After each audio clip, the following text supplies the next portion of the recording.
ओम नमः। श्री महावीराय नमः। श्री द्वादशांग श्रुतदेव्यै नमः। आचार्य श्री आदिसागर महावीर कीर्ति सन्मति सागर गुरुभ्यो नमो नमः। सत्वेषु मैत्रीं गुणिषु प्रमोदं क्लिष्टेषु जीवेषु कृपापरत्वं माध्यस्थभावं विपरीतवृत्तौ सदा ममात्मा विदधातु देव। कल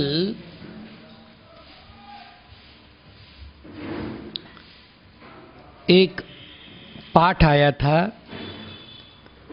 उसमें था मनोवचक्काय कषाय निर्मितम।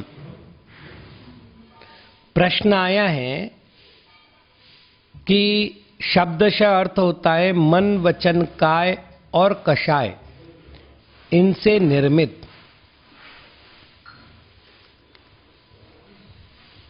और मैंने अर्थ किया था सरंभ समारंभ आरंभ कृत कारित अनुमोदना मन वचन काय क्रोध मान माया लोभ। तो प्रश्न आया है बाकी जो भंग लिए गए हैं उसका आधार क्या है।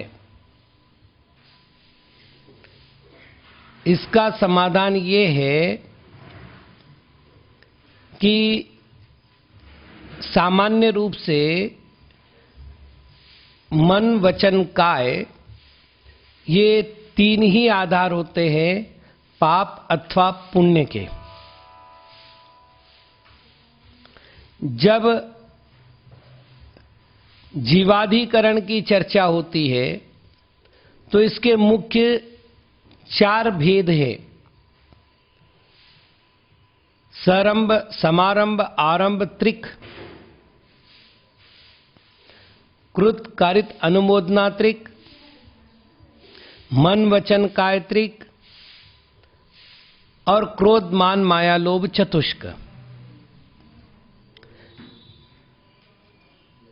अमित गति महाराज ने इस ग्रंथ में दो का ही प्रयोग किया था, मन वचन काय त्रिक और क्रोध मान माया लोभ चतुष्क। इसलिए जो पद ग्रंथांतरों से प्राप्त होकर के अर्थ को और विशिष्ट करता है उनको ग्रहण किया जाए, ये जो आगम है उसको आधार बना करके कल विवेचन में मैंने 9 भंग और लिए थे। सर्वार सिद्धिकार की बात करें तो तत्वार सूत्रकार के अनुसार 108 ही भंग है। वापिस गिन लेते अपन। सरंभ समारंभ आरंभ इन तीन को कृत कारित अनुमोदना से गुणित करना है तो 9 होते हैं। इन 9 को मन वचन काय से गुणित करने पर 27 होते हैं और इन 27 को क्रोध मान माया लोभ के द्वारा गुणित करने पर 108 होते हैं। पूज्यपाद महाराज के सामने प्रश्न आया क्या हम 108 प्रकार ही स्वीकार करें। तो सर्वार सिद्धि ग्रंथ में आचार्य श्री पूज्यपाद जी महाराज ने 432 भेद किए हैं। 108 को यदि हम 4 से गुना करते हैं तो 432 भेद हो जाएंगे। फिर 4 से गुना कैसे करना है तो क्रोध की 4 जातियां हैं, अनंतानुबंधी अप्रत्याख्यान प्रत्याख्यान संज्वलन। मान की भी 4 जातियां हैं, यही अर्थात अनंतानुबंधी अप्रत्याख्यान प्रत्याख्यान संज्वलन। माया भी अनंतानुबंधी प्रत्याख्यान अप्रत्याख्यान प्रत्याख्यान संज्वलन की अपेक्षा 4 प्रकार की है। और लोभ भी अनंतानुबंधी अप्रत्याख्यान प्रत्याख्यान और संज्वलन की अपेक्षा 4 प्रकार का है। तो यदि 4 कषाय के स्थान पर हम 16 कषाय ले लेते हैं तो 27 गुणिले 16 ये 432 हो जाएंगे। चूंकि कषायों के असंख्यात लोक प्रमाण भेद है, अतः यदि इन 27 को असंख्यात लोक प्रमाण भेदों से भी गिना जाएगा तो असंख्यात लोक प्रमाण भेद हो जाएंगे।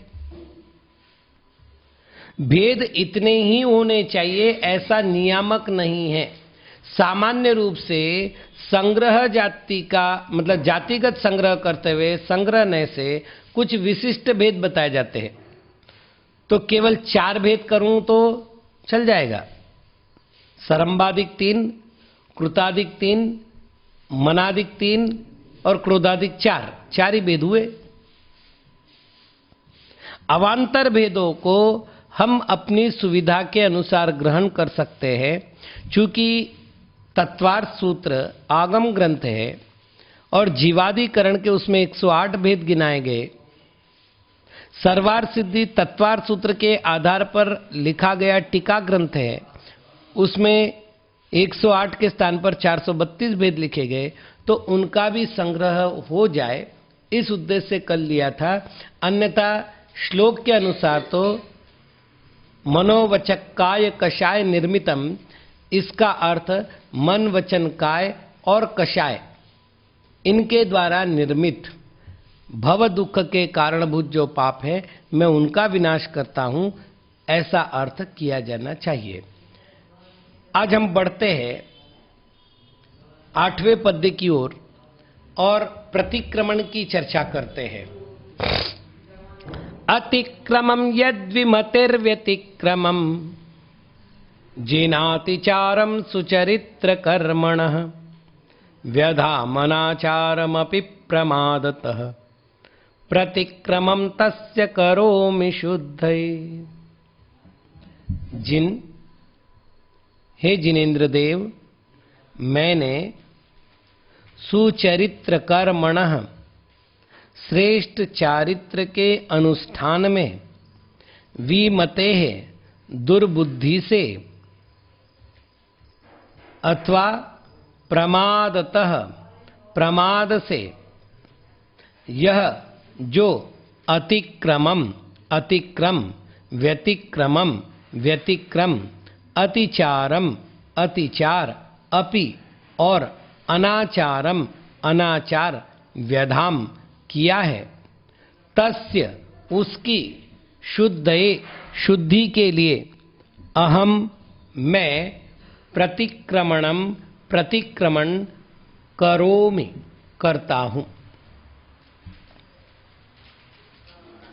अभी तक हम यह चर्चा करते आए थे कि दोष होने के 3 कारण होते हैं। पहला कारण अज्ञान, दूसरा कारण प्रमाद और तीसरा कारण कषाय। यहां पर 2 कारण लिए हैं। एक दुर्बुद्धि शब्द का प्रयोग किया है जिसके लिए श्लोक में आया विमति। विमति का पंचमी विभक्ति का एक वचन विमते होता है और कारणवाचक पंचमी विभक्ति का प्रयोग होता है। तो विमति के कारण से एक अर्थ हुआ, विमति का अर्थ कुमति, कुमति का अर्थ अज्ञान दुर्बुद्धि। और दूसरा शब्द दिया इन्होंने प्रमादतः, तसिल प्रत्यय लगाए प्रमाद शब्द के साथ। तसिल प्रत्यय पंचमी अर्थ में प्रयोग आता है और उसका कारणवाचक अर्थ किया जाने पर प्रमाद के कारण अर्थात अज्ञान के कारण और प्रमाद के कारण ये 2 ले लिया, कषाय नहीं लिया। अब यहां पर प्रश्न उठ सकता है कषाय क्यों नहीं लिया? तो इसका उत्तर ये है कि अज्ञान के 2 कारण हैं। एक मिथ्यात्व और एक कषाय। पहले गुणस्थान में, दूसरे गुणस्थान में, पहले गुणस्थान में जो है मिथ्यात्व के कारण से होने वाला अज्ञान पाया जाता है और दूसरे गुणस्थान से आगे कषाय के कारण से पाए जाने वाला अज्ञान होता है। तत्वार्थ सूत्र के औदयिक भाव के अनुसार यदि चर्चा की जाए, दूसरे अधिकार में जो चर्चा है औदयिक भाव के 21 भावों की, वहां अज्ञान नाम का भाव 12वें गुणस्थान तक है। उसमें से 10वें गुणस्थान तक पाया जाने वाला अज्ञान भाव, चौथे से आगे 10वें तक, वो तारतम्य रूप से है। जितना जितना ज्ञानावरण कर्म का क्षेपशम बढ़ता गया है, उतना उतना अज्ञान घटता गया है, ऐसा अर्थ करना है। लेकिन 10वें गुणस्थान तक जो अज्ञान है उसमें कषाय भी निमित्त है। चूंकि 11वें और 12वें गुणस्थान में कषाय नहीं है, लेकिन 10वें गुणस्थान तक सांप्राय है, कषाय है, और कषाय के कारण से जो अध्यवसान होते हैं वो अध्यवसान ज्ञान रूप नहीं होते, क्योंकि ज्ञान और कषाय ये दोनों परस्पर विरोधी है। तो पुनः चलते हैं। यहां जो अज्ञान शब्द का प्रयोग किया है वो अज्ञान शब्द मिथ्यात्व के लिए भी प्रयोग है और वो अज्ञान शब्द कषाय के लिए भी प्रयोग है। ज्ञानहीनता तो सामान्य कारण हुआ, किंतु मोह अर्थात मिथ्यात्व और कषायों के कारण से जो आता है वो अज्ञान अति तीव्र होता है। तो चलिए, विमतेः प्रमादतः अर्थात दुर्बुद्धि के कारण और प्रमाद के कारण मेरे द्वारा जो दोष हुए हैं, काय में दोष हुए? सुचरित्र कर्मणः। सुचरित्र, सम्यक चारित्र। अब यहां सम्यक चारित्र हमें दो प्रकार का लेना पड़ेगा। गृहस्थों की अपेक्षा यदि लेते हैं तो देश चारित्र सम्यक चारित्र है, और श्रमणों की अपेक्षा चर्चा करते हैं तो सकल चारित्र अर्थात महाव्रत सम्यक चारित्र है। इन दोनों के आचरण पद्धति में काफी भिन्नताएं हैं। जहां अणुव्रती पापों का एकदेश त्याग कर रहा है, पापों का त्याग करने के लिए जिन माध्यमों का अनुसरण कर रहा है, जिन्हें शील व्रत कहते हैं, 4 शिक्षा व्रत और 3 गुण व्रत, मुनिराज के लिए ये व्यवस्थाएं नहीं हैं। कभी और इस विषय पर चर्चा करेंगे। तो साधक हमारे यहां 2 प्रकार के हो गए, एक देशव्रती श्रावक रूप साधक, एक महाव्रती साधक रूप श्रावक, और दोनों का ही आचरण सुचरित्र है। तो सुचरित्र का परिपालन करते समय जो अतिक्रमम, व्यतिक्रमम, अतिचारम, अनाचारम, ऐसे 4 दोष हुए हैं। पहली पंक्ति में पहले चरण में अतिक्रम और व्यतिक्रम दिया है, दूसरे चरण में अतिचार शब्द दिया है, और तीसरे चरण में अनाचार शब्द दिया है। ये 4 दोष है। अब इन 4 दोषों का स्वरूप क्या है ये हम अगले पद्य में समझेंगे। यहां हम पुनः बात करते हैं कि ये 4 दोष मेरे द्वारा हुए हैं, अज्ञान के कारण हुए हैं अथवा प्रमाद के कारण हुए हैं। अब दोष हो चुके हैं, दोषों का निराकरण करने का कोई उपाय है? तो आचार्य महाराज कहते हैं शुद्ध उसकी शुद्धि के लिए, तस्य शुद्धये, उसकी शुद्धि के लिए मैं प्रतिक्रमणम करोमि, मैं प्रतिक्रमण को करता हूं। दिगंबर आमनाय में प्रतिक्रमण यह शब्द बहुत गंभीर शब्द है। इसमें प्रति उपसर्ग है, क्रम धातु है और ल्युट प्रत्यय है। प्रति उपसर्ग का अर्थ होता है की ओर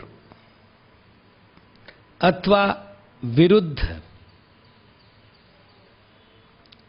क्रम धातु गमनार्थक होती है और जैसा कि नियम है जितने गमनार्थक धातु है उतनी ज्ञानार्थक होती है। तो हम दो अर्थ करते हैं, जाना और जानना, तो क्रम शब्द के दोनों अर्थ होंगे। तो प्रतिक्रमण शब्द का अर्थ हो गया विरुद्ध जाना।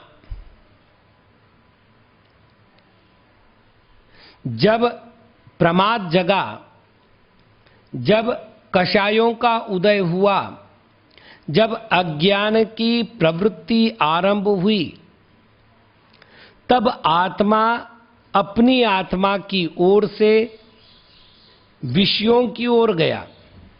अपराध क्या है? चारित्रवान का उपयोग अपनी ओर से हट करके बाहर की ओर जाना। तो फिर प्रतिक्रमण क्या हुआ? अब इसका विरोधी कर लो। आत्म परिणामों के द्वारा जो उपयोग अब तक बाहर जा चुका था उसको पुनः अपनी ओर लौटाने का नाम है प्रतिक्रमण। अर्थात अतिचार, अतिक्रम, व्यतिक्रम, अतिचार, अनाचार रूप जो प्रवृत्ति हुई थी, उस प्रवृत्ति के कारण जीव चारित्र से बाहर गया था, चारित्र की सीमा को लांघ गया था। अब चारित्र के प्रति सजग होकर के पुनः चारित्र के मार्ग में लौट आने का नाम है प्रतिक्रमण। जो मन विषयों की ओर बढ़ा हुआ था, उस मन को पुनः स्वभाव की ओर मोड़ने का नाम है प्रतिक्रमण।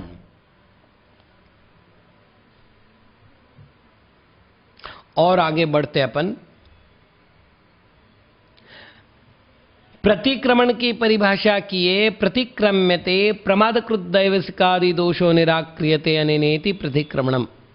दैवसिक आदि क्रियाओं में जो भी दोष लगे हैं उसका निराकरण करने के लिए जो अनुष्ठान किया जाता है उसको प्रतिक्रमण कहते। तो क्रम धातु का अर्थ जब हम ज्ञान करेंगे, तो जैसे हमने कहा अज्ञान के कारण दोष होते हैं, अज्ञान स्वयं भी दोष है। दो बातें मैं कह रहा हूं, अज्ञान के कारण दोष होते हैं एक, और अज्ञान स्वयं दोष है दो। उस अज्ञान से मुक्ति प्राप्त करके ज्ञान की ओर पुनः लौटने का नाम प्रतिक्रमण है।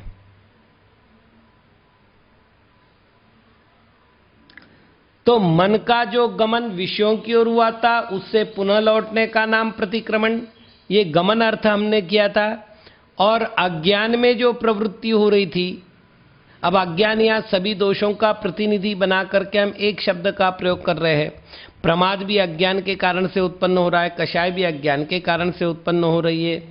इस तरह से अज्ञान को हमने प्रतिनिधि माना दोषों का, और उस अज्ञान से ज्ञान की ओर लौटने को हमने प्रतिक्रमण कहा।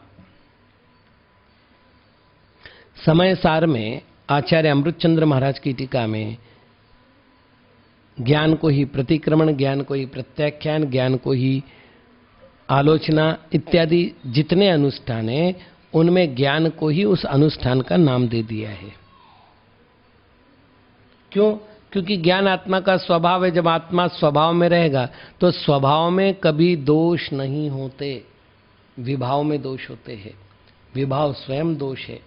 तो मेरे द्वारा जैसे जैसे दोष किए गए, मैं उन दोषों को दूर करने के लिए, उन दोषों की शुद्धि करने के लिए प्रतिक्रमण करता हूं।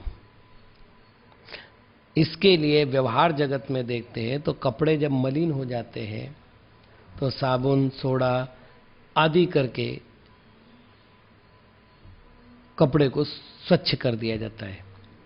रुई में जब बहुत ज्यादा धूली बैठ जाती है तो रुई को धुनते हैं और उसके द्वारा उसके धूल को दूर कर दिया जाता है। बर्तनों पर जब कभी मैल लग जाता है तो उसे उचित उपाय के द्वारा साफ कर लिया जाता है। चांदी सोने पर जब कभी किट्टी कालीमा पाई जाती है तो उस किट्टी कालीमा को दूर करने के लिए उसको तपाया जाता है। या फिर जो अशुद्ध पानी होता है, वर्षा ऋतु में बहावा पानी, वर्षा से आया पानी वो बहने लगा, बहावा पानी अपने साथ में अनेक प्रकार की धूली, बैक्टीरिया वगैरह लेकर के जाता है और जलाशय में संचित हो जाता है। सरकार वो पानी पीने नहीं देती। उस पानी को फिल्टर किया जाता है और फिल्टर की पद्धति से शुद्ध किया हुआ पानी पीने के लिए दिया जाता है। कमरे में जब धूली हो जाती है तो झाड़ू के द्वारा साफ करके हम उसको प्रयोग करते हैं। और शरीर में जब मवाद आदि हो जाते हैं, ये भी दोष है, तो उस मवाद को दूर करने के लिए पीप आदि को सुखाने वाली औषधि दिया जाता है। और इसी प्रकार पेट में जब कब्जियत होती है तो मल जमता है, उस जमे हुए मल को निकालने के लिए जुलाब का औषध दिया जाता है। तो कुल मिलाकर के अब ये दोष मैंने अलग अलग प्रकार के बताए। किट्टी कालीमा रूप जो दोष है वो भिन्न है, भिन्न जाति का है। तो वस्त्र पर जमा हुआ जो धूलिकण है वो अलग जाति का है। पानी में होने वाला दोष अलग जाति का है। कितने ही जाति के दोष हो, हम किसी न किसी उपाय से उस दोष को दूर करते हैं। इसलिए दोष कितने ही प्रकार के हो आत्मा के अंदर, अतिक्रम रूप दोष हो, व्यतिक्रम रूप दोष हो, अतिचार रूप दोष हो, अनाचार रूप दोष हो, प्रतिक्रमम तस्य करोमि शुद्धे, मैं प्रतिक्रमण के द्वारा उसकी शुद्धि करता हूं। एक प्रश्न बार बार आता है, मुझसे पूछा गया, जैसे किसी जीव ने 7:15 पर कोई अतिक्रम, व्यतिक्रम, अतिचार, अनाचार में से एक दोष किया और उस समय उसको पाप कर्म का बंध हो गया।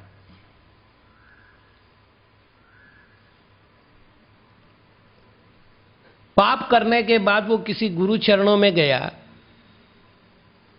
गुरुदेव के उपदेश से, सन्मार्गदर्शन से उसे ज्ञात हुआ कि मैंने जो किया वो अनिष्ट कार्य था, वो पाप कार्य था, मुझे संसार में पतन कराने वाला था, मेरा अहित करने वाला था, मुझे नहीं करना चाहिए था।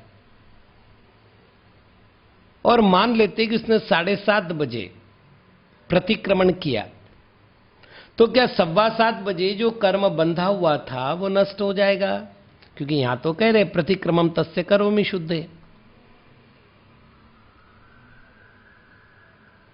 और यदि नष्ट हो जाएगा तो फिर तो कृत कर्म व्यर्थ हो गया, और नष्ट नहीं हो रहा है तो प्रतिक्रमण व्यर्थ हो गया। तो इधर भी प्रश्न खड़ा हो रहा है, इधर भी प्रश्न खड़ा हो रहा है। इसका सामान्य उत्तर है 7:15 में जो कर्म हो चुका है वो कर्म 7:30 में किए गए प्रतिक्रमण से नष्ट नहीं होता। इसके बाद भी प्रतिक्रमण व्यर्थ नहीं है, क्योंकि प्रतिक्रमण कुछ कार्य करता है। क्या करता है इसको समझाने के लिए मैं आपको एक लौकिक उदाहरण देता हूं। एक मां भोजन बनाने के लिए तत्पर थी, भूल से उसके द्वारा भोजन में नमक की मात्रा अधिक हो गई।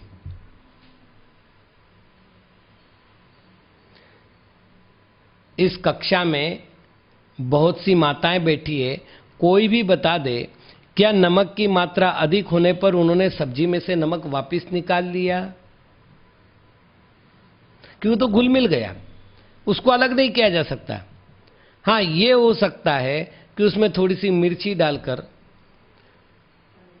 पानी डालकर, बेसन डालकर अथवा मूंगफली डालकर, आटे की गोली डालकर, और बड़ा भोजन हो तो ईटकर डालकर,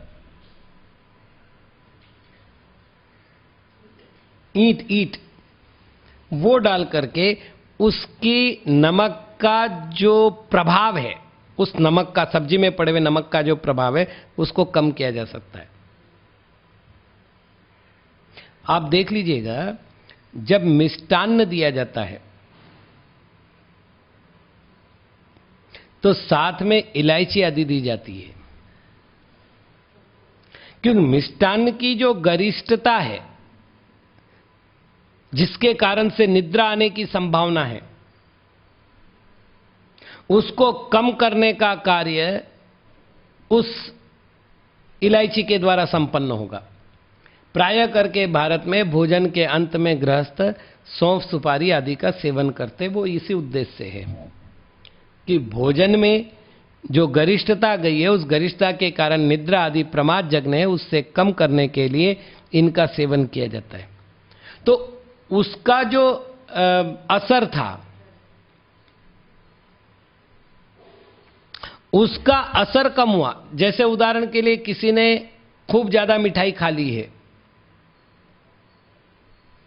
अंत में उसने यदि ग्लास भर मट्ठा पी लिया, तो मिठाई का जो असर है, अर्थात निद्रा लाना, आलस लाना, शरीर में भारीपन आना, ये जो उसका प्रभाव है, उसको ये मट्ठा कम करेगा। तो मट्ठे ने कुछ तो किया। तो 7:15 पे जो कर्म बंद हुआ था, उस कर्म बंद में ये क्या करेगा? प्रतिक्रमण, उसकी स्थिति कम करेगा, उसका अनुभाग कम करेगा। अर्थात जिसके फल से भयंकर दुर्गति होनी थी, ये पश्चाताप रूप भाव, इस प्रतिक्रमण रूप भाव, इस प्रतिक्रमण रूप क्रिया उसको उस तीव्रता से फल देने नहीं देगा। ये प्रतिक्रमण का फल है। तो प्रतिक्रमण क्यों करना है? हमारे द्वारा भूतकाल में जिस तीव्रता से कर्मों का आश्रव बंद हुआ है, उन कर्मों के आश्रव और बंध को दूर करने के लिए, उसके प्रभाव को कम करने के लिए और अपने दोषों की मुक्ति के लिए इस प्रतिक्रमण नाम के आवश्यक की आवश्यकता होती है। आवश्यक है मुनियों का। मुनियों के 28 मूलगुणों में जो आवश्यक कर्म कहे, उनमें एक प्रतिक्रमण नाम का आवश्यक है। तो आवश्यक कर्म है, आवश्यक कर्म यानी करना ही होगा, इसका कोई पर्याय नहीं। 7 भेद किए मुनियों के प्रतिक्रमण संबंधित। दैवसिक प्रतिक्रमण, रात्रिक प्रतिक्रमण, पाक्षिक प्रतिक्रमण, चातुर्मासिक प्रतिक्रमण, वार्षिक प्रतिक्रमण, इरियापथ प्रतिक्रमण और औत्तमार्थिक प्रतिक्रमण। और केवल इस पर नहीं रुके हैं, मूलाचार के दूसरे अधिकार में तो कषाय प्रतिक्रमण, योग प्रतिक्रमण, हस्तपाद प्रतिक्रमण आदि प्रतिक्रमण के अनेक भेद कर दिए हैं। जब जब भी हमारे द्वारा जो जो दोष उद्भूत हो, उन दोषों का निराकरण करने के लिए तत्काल तस्य मिच्छा में दुक्कडम के जो भाव उत्पन्न होते हैं, वो हमारा प्रतिक्रमण है। तो हम इस विषय का समारोप करते हैं। आचार्य महाराज कह रहे, हे प्रभु, हे जिनेन्द्र देव, मैंने यद्यपि सुचरित्र कर्म का अनुष्ठान करने का संकल्प किया था, किंतु मुझ विमति के द्वारा प्रमाद के कारण अतिक्रम, व्यतिक्रम, अतिचार, अनाचार रूप दोष उत्पन्न हुए हैं। मैं उसकी शुद्धि के लिए प्रतिक्रमण करता हूं। आज इतना ही। ओम नमः।